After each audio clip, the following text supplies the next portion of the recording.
This is the Aftermarket Radio Network.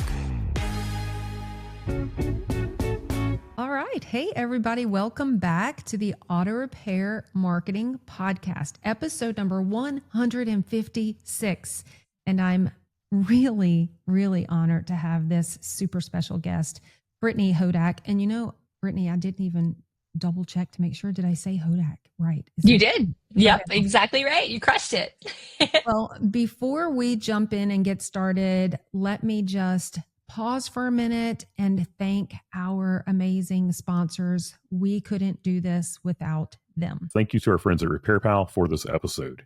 RepairPal will introduce your shop to new customers through repairpal.com, the largest site for auto repair. Learn more at repairpal.com/shops. Are you ready to convert clients to members? AppFueled specializes in creating custom apps tailored specifically for auto repair businesses. Build client loyalty.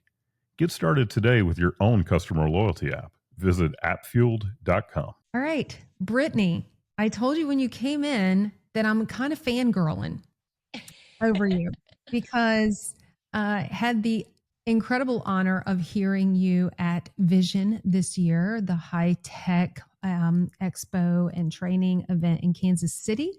And I'm going to tell you, I was sitting there taking notes on my remarkable tablet, going crazy and highlighting this and circling that and following your slides. And so excited because I was teaching a class, I think the next day, on creating great shop culture that not only attracts clients, but also future team members. And so it was like you were validating all the things that I was about to say. So I'm super excited to have you here. Thank you so much for carving out some time in your calendar to spend with me today. Well, thank you so much, Kim. I am thrilled to be here. It was so much fun to get to meet you and your team and so many probably listeners of this podcast right now at Vision. Such a wonderful community. And it is really an honor to get to be here for this conversation today. Yeah. And you just said the right word, community. Lots of people, I don't know how much experience you have necessarily in the automotive space, but hopefully it surprised you to come to an event where there were all of these independent automotive repair shop owners and seeing them all excited about networking with one another, learning. There's lots of shops who close their shop and bring their entire team to these conferences like Vision. So well, and I loved that. I loved getting to meet so many people who serve at all levels of the shop and are responsible for so many different experiences. My dad was actually a customer service manager for a shop, and that is how I fell in love with customer experience and seeing the things that he was doing for his customers and the various things that he and his team came up with to not just serve a customer but keep a customer. And so that is a world that I know just a little bit about and have really fallen in love with the culture and the service attitude that everyone who is successful in this industry has. Yeah. You know, one thing about the industry, and it's a problem that we all talk about trying to figure out how to solve, is that it's only about 1% maybe of the industry that comes to these events. I just got back from one late Sunday in Pennsylvania, and we probably attend anywhere from 10 to 15 of them a year, all automotive in the automotive space. But getting the shops out there that are not tapped in, they don't even know that this community, like you said, exists. But I want to just share a little bit, just give a little nugget to our listeners that were not there, just to kind of draw them in and understand why I'm fangirling over you. But first of all, at the luncheon, I had the honor, because Brian and I, Shop Marketing Pros, our company sponsored the management lunch. So we had an opportunity to come up and say hi to you afterwards.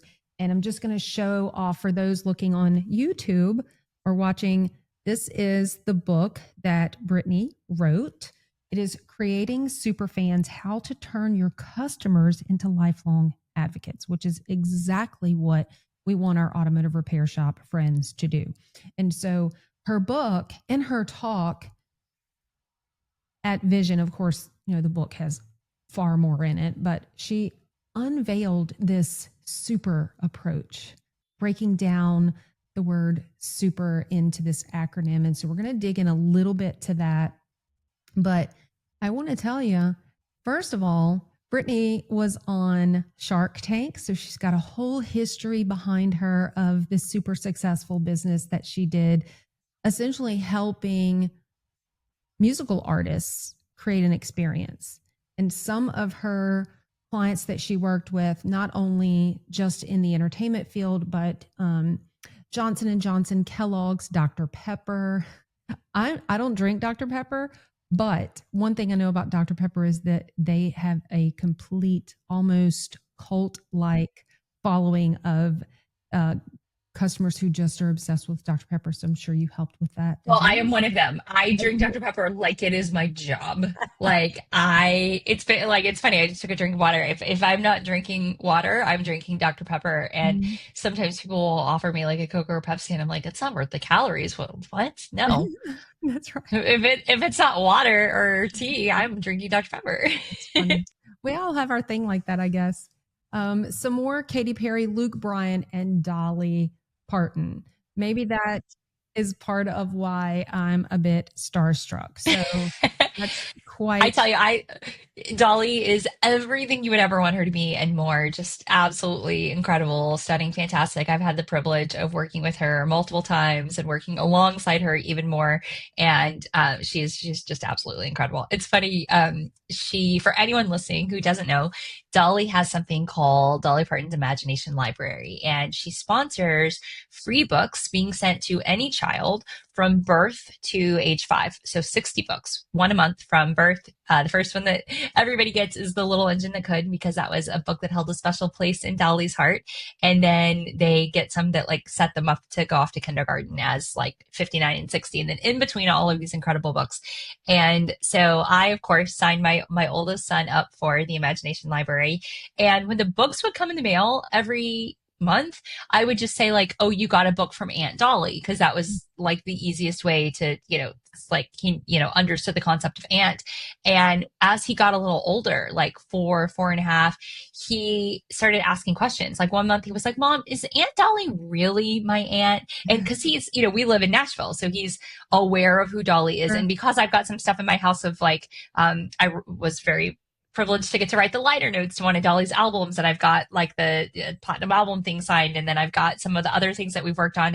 And she launched a children's book like a week before my son was born, and so I was at an event with her, and I was like super duper pregnant. Like I would not have left the house for anything other than an event with Dolly. And so I've got like a really sweet picture of us that he has seen. So anyway, he was like, is she really my aunt? Because I think she's famous. And I was like, Dolly's kind of everybody's aunt. Like I didn't say no, because I was like, oh, he's now like caught me in this lie. So I was like, yeah, Dolly's sort of like everybody's aunt. And he was like, oh, okay. And then like a month later, he was like, where does Aunt Dolly live? And I was like, oh, she lives in Brentwood by Mr. Jim, because she actually lives like very close to my attorney. And I was like, Mr. Jim, like Miss Dolly lives, or Aunt Dolly lives nearby. And he was like, why don't we ever go visit? And why doesn't she ever come to our house to visit? And I was like, well, Aunt Dolly's like very busy. And then like the next month he was like, okay, if Aunt Dolly is really my aunt, is she my aunt on mommy's side or daddy's side? Like Aunt Rhonda is Nana's sister. And I'm like, okay, man, I've got to figure this out. So anyway, anybody out there with littles in your life, if you have a child or you have a grandchild, look into the Imagination Library. It is absolutely incredible, totally free. It's in the United States and several other countries. You can sign up and get these incredible books to help inspire a love of reading, but be smarter than me in the way you position it to your kids so that you don't get called out in a lie several years in. Well, now you have to bring him to meet her. You have to make sure that they meet if they haven't met already. I know. And I'm going to have to be, they haven't yet met. I'm going to have to be like, Aunt Dolly. That's awesome. Well, it's really funny because he started watching Hannah Montana. Now he's 7 now. And he was I think it was my niece who got him into Hannah Montana because she loved Hannah Montana when she was younger. And she is a recurring character in Hannah Montana, and she is called Aunt Dolly in the show. And he was like, wait, so Hannah Montana and I have the same Aunt Dolly? I was like, yes. You Fun really fact. have created a monster there. That's funny. That is very funny. Well, there are examples of all of these clients you've worked with sprinkled throughout your book. So I want to dig into some of those, but with time in mind, I have so many questions. I mean, depending on how this goes, I don't know, maybe we can have a part 2 sometime, and we're just now getting started. I should have narrowed these questions down. So you laid out for us at Vision this super framework, which you really elaborate on in your book. And I just want to start with, right, we're marketers and we help shops with their marketing. Your branding is absolutely superb. I was obsessed with your slides. You drew me in, just and they're so engaging, and like you created an experience with your audience sitting in the room from the first slide that went up there. And it just captured my attention and it pulled me in. And so in that, I am the perfect example of exactly what you hope will happen, Brittany, because immediately I go, let me find her on Instagram. Let me go find her on Facebook. And so I went in and I'm like, okay, she's for real. Like what she's got up here. And I started doing all of the following. And then I started getting your emails. I'm looking at your website, and then started digging into the book. And the thoughtfulness is the only way I can describe the thoughtfulness behind, like, these are not just black and white pages, y'all. There's graphic design in here. Like, this isn't even one of the ones I've marked, but for those who are like, you just see how beautiful this book is, how easy it is to read, and how engaging. And the funny thing is, I have some friends who listen who fuss at me because I'm an underliner in a book and a highlighter, and I generally go to the back of the book where the blank pages are, and I'll start putting my to-do notes in the back. And they've been harassing me about writing in the book, and I'm like, you're supposed to write in a book. Why would you not write in the book? And then also, just to finish up what I'm saying about branding is your recent email. You know what I'm talking about. I think you're talking about all the surprises I found in Uranus. That's correct. Who knew that was even a place? Kim, have you spent much time in Uranus? Well, that's a rude question. Oh my gosh. You don't want to talk about Uranus? You're the one who brought Uranus up, Kim. Oh my gosh. Look, I'm blushing, but I was laughing out loud. I even sent it to my team. I'm like, y'all, first of all, try to read this email without laughing, without crying, without stopping and saying, did I just read that? But I love how you were drawn into this place that you were drawn. You weren't even planning to stop there, but like, just briefly share a little bit about that experience and what happened when you were there. Sure. Well, thank you for giving me the opportunity to talk about Uranus, Kim. So this newsletter may not be my favorite one I've ever written, but it's a strong contender for number 2. Okay. That was another joke. I was recently driving. I was recently driving to an event in Muncie, Indiana, and I flew into Indianapolis and rented a car and was driving to Muncie. And I drove by a sign that said, "The best fudge comes from Uranus." And it made me smile. And I thought, that's funny. That's clever. And then I drove by another sign that said something similar. And I said, all right, I've got to stop. And I love a good roadside attraction. I love a good tourist trap. Like, I will drive so many miles out of my way for something that might be fun. And I was blown away by the level of commitment to the bit. Like, It was like you had an 11-year-old boy come up with every punchline, every joke. The name of their mascot is Rex Uranus. And if that doesn't tell you about how much fun you would have probing this unique place that happens to make fudge. And then, of course, they sell all kinds of like silly like merchandise things. But the level of commitment was just absolutely like chef's kiss. Perfect. And I wrote an email about it because I love to find examples of marketing out in the wild that are fun, that have a strong point of view, that draw somebody in. Because, Kim, I promise you, the single biggest threat to every person listening right now to your shop is something that may not even be on your radar, and that is apathy. Mm. People who drive by your shop every day, but don't care enough to stop, don't care enough to call you the next time they have a check engine soon light come on, or the next time they think that they need new brake pads, or the next time that, their kid's soccer ball or baseball like cracks their windshield. They just don't care enough to choose you. You don't have an awareness problem. You have an apathy problem. Mm-hmm. And until you have a strategy to make people care, you are going to continue to lose customers. And by the way, not just prospective customers, but existing customers. I know there are some great stats shared at Vision about the number of people who could not tell you the name of the independent auto service shop that they went to a year after, or 6 months after, or even 1 month after, because in their mind, it all blurs to the same. It is seen as a commodity, not as a category of one, not as a trusted partner they would never roll the dice and gamble to trust their car or their child's car or their spouse's car or whatever it is to anyone else. You have got to overpower that apathy. You have got to become a category of one. And the way you do that is by connecting your story to every customer story, by setting yourself apart, by saying, here's why we're not like all the others. Here's why our shop is different from our competitors. And here is the experience you are going to have every single time you entrust us to fix whatever problems that you're having with your car. You trust us, this is what you're going to get. And if you don't have that strategy, and if you don't have alignment from everyone on your team so that everyone understands that they are in the experience department, they are delivering your brand's promise, then you are by definition a commodity provider. You are by definition somewhere I can go to get my oil changed or get my tires rotated or have my air conditioner fixed. And if you are a commodity provider, then how am I going to make my decision?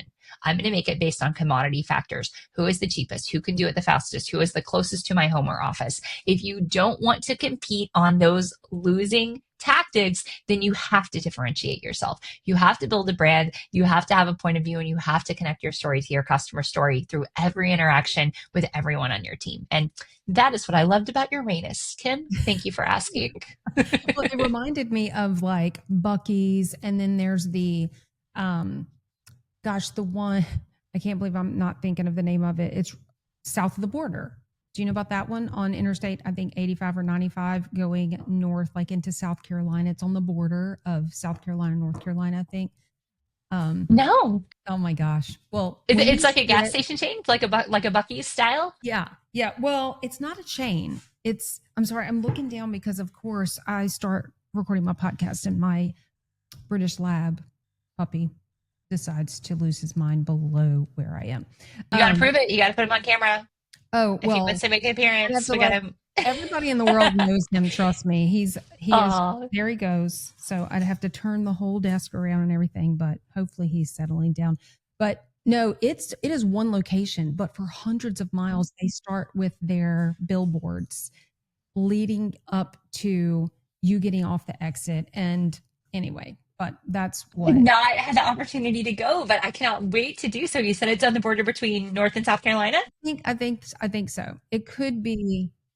I'm pretty sure that's exactly where it is. You won't miss it if you're on that interstate. There's no way, and it is absolutely a tourist trap for sure. So definitely add that to your radar. I will love it. It's so fun. As a keynote speaker, I get the privilege to travel all around. Well, I was going to say all around the world. Usually I say no to international gigs, but all around North America. I've got 2 little kids, so I don't like to travel internationally unless it's an opportunity that I really, really can't say no to. But I get the privilege of traveling all around the country. And there are so many, not just beautiful areas, but so many fun things like that.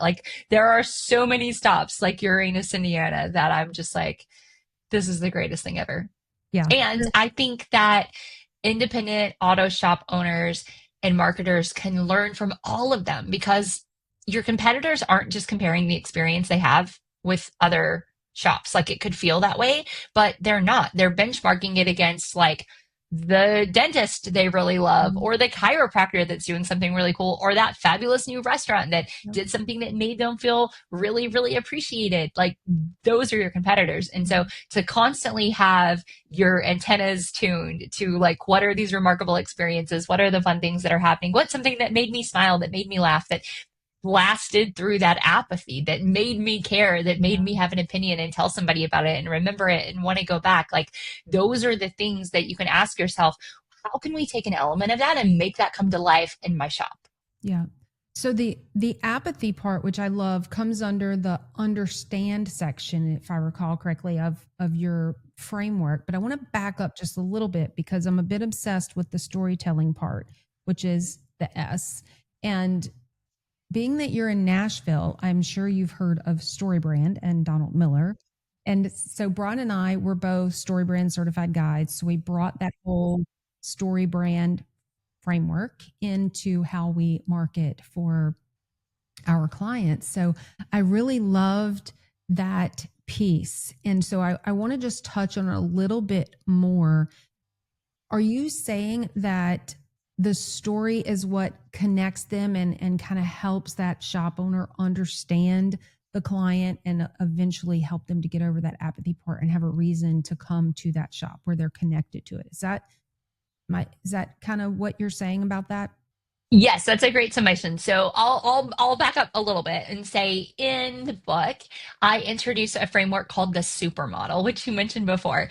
And Super is an acronym. It's a 5-part framework that anyone can use to better connect their story to their customer story. Because I believe that super fans are created where your story and your customer story overlaps. That is where apathy dies. Like when somebody has a clear point of view or a clear understanding of like, you were able to fix this when nobody else could, or I know I can count on you because that is where apathy dies. That is where somebody has a point of view. You've connected your story to theirs. So Super stands for start with your story, which is what we'll dive into. That's the one that you ask about. But then the other 4 pillars are U, understand your customer story, P, personalize, E, exceed expectations, and R, repeat.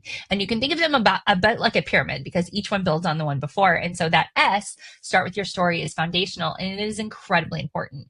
And I know that you likely believe as a story brand coach that your story is your most important and most enduring competitive advantage because it is the thing that sets you apart. It is the most difficult thing, or rather, it is the foundation of the most difficult thing for your competitors to copy. And that is the experience that people have with you. So your story acts as your North Star. It informs everything about why you do what you do. Like, what does it smell like in your waiting room? What does it look like in your waiting room? What is something that you do every time before you release a car back to the person who brought it in? What do you say when you pick up the phone? What do people find when they go to your social media pages or your websites? When you send something through the mail, what does it look like and what is it conveying? Like all of those things that are unique to you. Like if I took your logo and your name off of it, would your customers and the people in your community still know it was from you because it felt different from all of your direct competitors out there? And that is what story is all about. That is what brand is all about. And so I believe that stories accelerate the path to connection, that with the right story, you can turn someone into a customer for life. You can turn them into an enthusiastic advocate because they feel a sense of connection. They feel like, oh, I've found the right place. This is the one for me. This is where I'm supposed to be. And the really important thing about that is in an experience driven economy, you don't just need customers who come back. You need customers who tell their friends. And especially in something that, again, can feel transactional or can feel, accidental or incidental is probably a better word, because rather outside of like routine care, a lot of times customers that are coming to your shop aren't coming to your shop because they want to be. It's not because like things are going great. It's because something has happened. So now that they're needing to make a decision or a choice of who's going to help them because of an accident, because of a check engine light that came on, because of something that happened, how do we make sure that we are top of mind and that instead of just opening up Google Maps on their phone and looking up like shop near me, they're remembering that, oh yeah, that I should never take a chance and go somewhere else because I had such a great experience last time. Even if that last time was 3 years ago, 4 years ago, or even if last time was their sister-in-law or their uncle or their cousin or somebody else that they remember overhearing a story about, oh yeah, this was really great. So they reach out and say like, hey, Jennifer, remind me where it was that you said took great care of you last year. Like, how are we creating experiences that are rooted in story that people will remember and share? Yeah. So last night I was scrolling, Instagram, Facebook, whatever, whichever one I was on. And I'd have to look it up. I sent it to our team Actually, I think it was this morning, to tell you the truth, because I logged into our Slack channel and I shared it with our team, and I was like, listen to this and start thinking about how we can add to the experience we give to our clients. And it was somebody telling their story of Chewy.com. And as I was in what they weren't talking about the same story that you shared about the email that you had with, was it Sarah? Katie? It was Kelly. Kelly. Yeah, Kelly was the name of the person. Yeah. And it just, I was like, oh, I'm talking to her today. But they were talking in this video, they were talking about how when your pet passes away, one of the things on your list is not to reach out to Chewy and say, hey, my pet passed away, let me cancel my subscription. It's a month or two later that you get that dog food automatically shipped to you, and you realize, oh, I really need to call. So they would reach out, and Chewy would say, we're so sorry about that. We're going to credit you for the last 2 months. And by the way, just donate that to someone that needs it. And it triggered me from the story that you had. And the way that I'm relating it to the automotive repair shop owners is that every single interaction is an experience. I think you even said that. I think I took a note of that from Vision. Here it is right here. Experience is everything, and everything is experience. Every single touch point matters. And see, I was a good note taker during your session. But that's so true for the automotive repair shop, in that the service advisors, for example, every text exchange they have, every email, every phone call is making a difference in possibly, like you said, a difficult time. So let's go back to the Chewy, and this is in chapter 16, pet sounds. You also mentioned it at Vision, but just quickly bring our listeners up to speed about your experience with Chewy and how it resonated with you, and just how they knocked it out of the park with personalization. Yeah. Well, I was ordering a prescription dog food for my dog. I had a puppy that I just adopted and couldn't figure out like why every food was upsetting his stomach. And so I had ordered this food and sent a copy of the prescription from the vet. I'd never ordered from Chewy before, but it's where I found this prescription dog food online. And the email from the agent back to me was so nice and personal. And she mentioned Bear's name, which I hadn't mentioned. I just said, like, here's this prescription for the order. Thank you. And she wrote back about Bear, which was such a nice personal touch because, I wasn't buying dog food for a dog. I was buying dog food for my dog, the most important dog on the planet. Just like every single person who comes to your shop is there about like the car that matters more than any of the other cars, for the customer that matters more than any of the other customers. And she acknowledged that. She made me feel that I mattered. And so I just said a really quick note back. I said, perfect. Thanks so much for the quick reply. I really appreciate it. And so does Bear. And I kind of thought that was the end of it, that at that point, Kelly and I would just, continue to live our very separate, disconnected lives. But she wrote back again. She wrote back a really warm, thoughtful note about how grateful they were to have me as a customer, and how they'd love to see pictures of Bear because they love meeting their VIPs, very important paws. And she reiterated that they were there 24/7 to help if I needed anything at all. And it was just such a kind, sweet note. And, if I wrote back and was like, of course I have pictures of Bear. Here's his little brother Bandit. Like, check him out.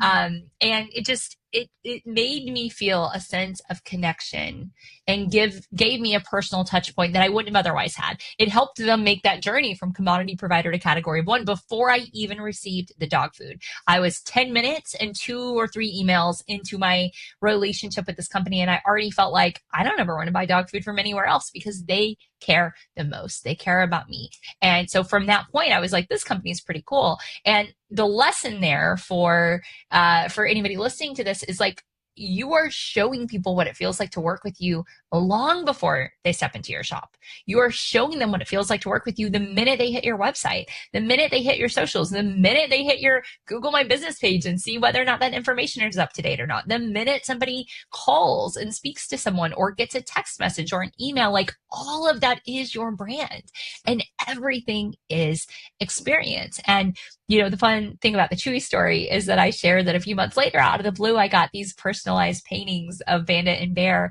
with a note thanking me for being a Chewy customer. And I love to share that story because every time I share it, people say to me, here's what Chewy did for me. Very much, Kim, like this story that you just shared of someone who got flowers and their pet passed away, or people who were told to donate food, all of these lovely outcomes. In a story, I think I shared this at Vision. I can't remember for sure because it was like happening right around the same time. I had shared this story to a group of car wash owners and general managers, and somebody in the front row was like, "What does that have to do with me? Like, you are spending way more on dog food than these people who are paying me $25 a month to have a membership to the car wash." And I said, okay, well, let's talk about that. How much is somebody who's spending $25 a month worth to you to keep?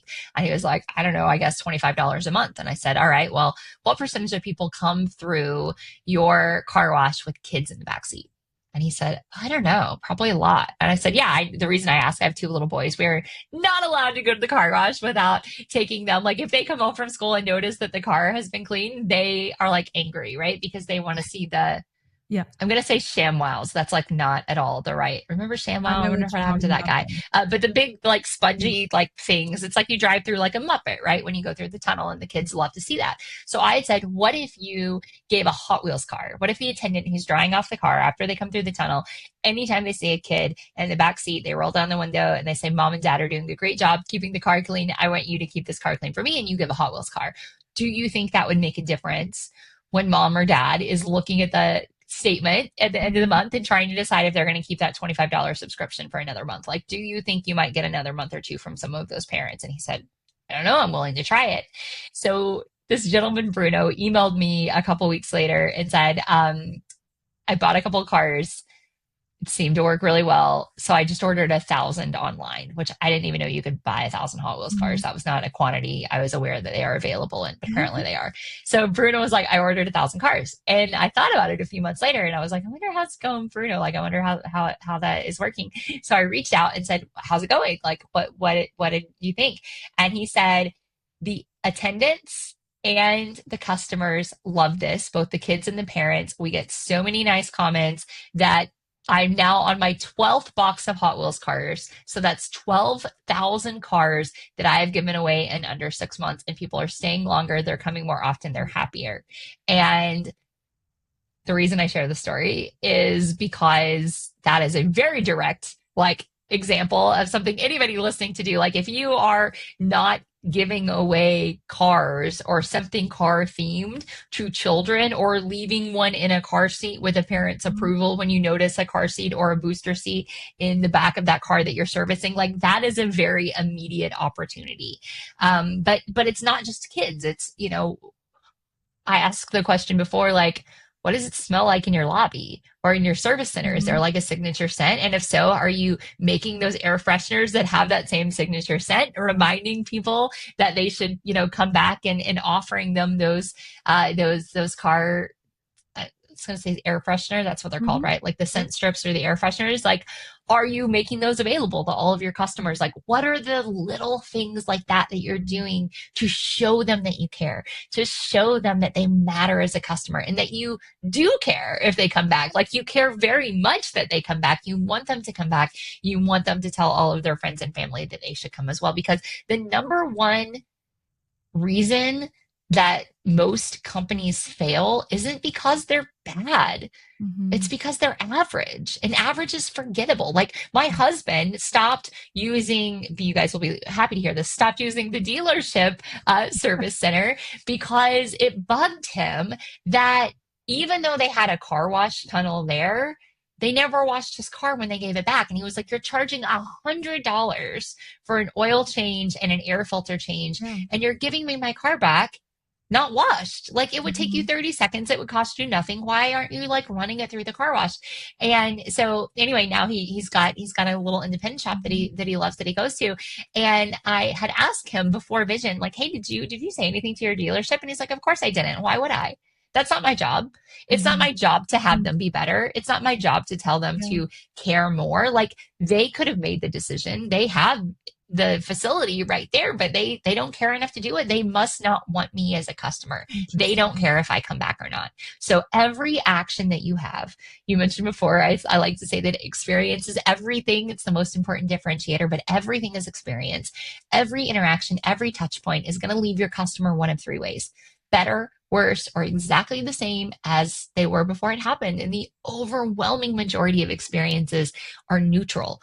We settle for neutral. We don't elevate it. We don't say, how can I surprise and delight them? How can I leave something that they're going to find and smile in the glove box or the center console a couple days after they leave? How can I do something that's going to make them know that I care about them as an individual? And if you build your business from there, if you say it's not just about how do I get a customer, or even how do I keep a customer, but how do I make a customer so delighted that they would never dream of going somewhere else? Like that should be the floor, not the ceiling. And if you run your business that way, and if you insist that everyone on your team has that same outlook and operates from that same bar, you will absolutely turn your customers into lifelong loyal advocates.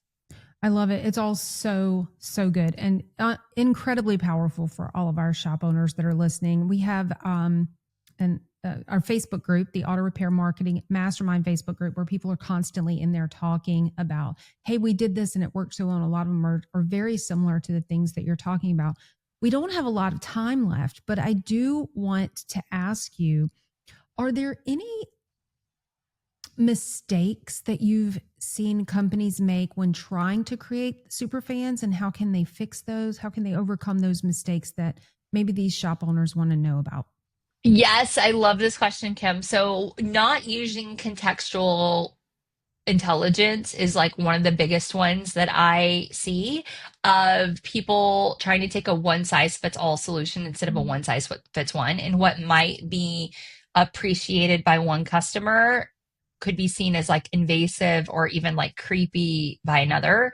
So having to remember to treat every customer the way they want to be treated as an individual, getting to know them, asking the questions, especially in an industry where there are a lot of like stereotypes, and there are a lot of penances being paid for like sins of people who came before you, right? Like you have a customer who may come in automatically skeptical, automatically on high alert, either because of a real or perceived slight that they have experienced from someone else in the past. And so knowing that everyone kind of comes in at a different level and everybody comes in with different expectations and needs. So where I see sometimes people go wrong is just like trying to treat every customer the same. And a joke that may land with one customer may infuriate another. So that is one thing to be aware of, is to say it is like a one size fits one, and how can we scale that? Yeah. And then another thing is my dear friend Shep Hyken, who is a customer experience author and speaker who I love and adore, talks about using AI in a way that makes things worse, not better. And he calls it artificial incompetence, which I love. And I think this is something that a lot of small businesses have fallen prey to over the past couple of years, is introducing artificial incompetence unknowingly by trying to just like use a chatbot out of the box without taking the time to train up resources both internally and externally to make things easier for your customers. So that's another mistake that I see is the misuse of AI. Luckily, the technology is progressing so quickly that is one that hopefully won't hang around for too much longer. But yeah, I love when Shep talks about artificial incompetence. I think that's a brilliant term. I wish I had come up with it. So that is another one that I see of people trying to thinking like, oh, this will make things easier for me, not realizing that what they're actually doing is making things 3 times harder for a customer. And you should never introduce technology that makes things harder for a customer, even if it makes things easier for your team, because it's still ultimately going to be a net loss, because you're going to lose customers. Like it is so much easier for somebody to find another solution than it is for somebody to continue to deal with roadblocks that you're throwing up for them. A perfect example of that is within the last year, new technology has come out that's a scheduler. And there's several different ones out there now, but AutoOps came out first and so thoughtful in the user experience and how they're doing that. And it's definitely been great for the shop, but it's been an incredible experience on the customer side. So I love that. I have so many other questions for you. We may try to figure out how we can come back again some other time. If yeah, part 2, I love it. I'm in. Yeah, I mean, like we haven't talked about transferring all of this into the internal team and creating that super fan experience on the team. And I know that you talk about that. There's so many other things. So look, let me just give you the last word here. Is there anything in particular burning that we've missed, or like, I mean, I know there's a lot, but is there anything in particular that you really want to share that we haven't touched on? I just want to thank everyone for listening. Thank you for taking the time to hang out with me and Kim. One of the stories that I share in my book is this concept of a slow elevator and how you can correct it. So if you're interested in that, I know we didn't really talk about that on the show, but if you go to my Instagram, I'm just at Brittany Hodak on Instagram. I'm sure Kim can pop it in the show notes. If you DM me the word elevator, I will send you my slow elevator guide, which outlines some of the most common problems that I find before, during, and after somebody has become your customer. So when they're in the consideration stage and also when they're in the post-purchase stage, plus the actual experience of you doing the service. This outlines it's several dozen common issues that you can use to kind of audit it to see, are we guilty of doing any of these things before, during, or after we have a customer in our shop. So just DM me the word elevator at Brittany Hodak on Instagram, and I will send you the slow elevator guide. Absolutely. I did that and I got it right away. Loved it. And definitely, I will for sure put that in the show notes. And so follow her on Instagram. She's on YouTube, Facebook. Website is BrittanyHodak.com, right? Yep, all the places. I my maiden name was Jones, and so I joke that I hit the SEO lottery when I upgraded from Brittany Hodak from Brittany Jones to Brittany Hodak. Sure. So I'm Brittany Hodak all the places, not a lot of competition for that name. So if you are somewhere online and there are usernames, I'm probably just Brittany Hodak. And then yes, of course, BrittanyHodak.com is where you can find me. And the book Creating Superfans is available everywhere books are sold. Perfect. Thank you so much. And that is HODAK for those of you that are looking, but it will all be in the show notes. Brittany, thank you so much. And hey, to our friends listening, thanks for listening again to the Auto Repair Marketing Podcast on the Aftermarket Radio Network. There are some other great shows on the network, and you can find them all at aftermarketradionetwork.com or on your favorite podcast listening apps like Spotify, Apple Podcasts, and many others. Tune in for another episode next week. And until then, go fill those bays.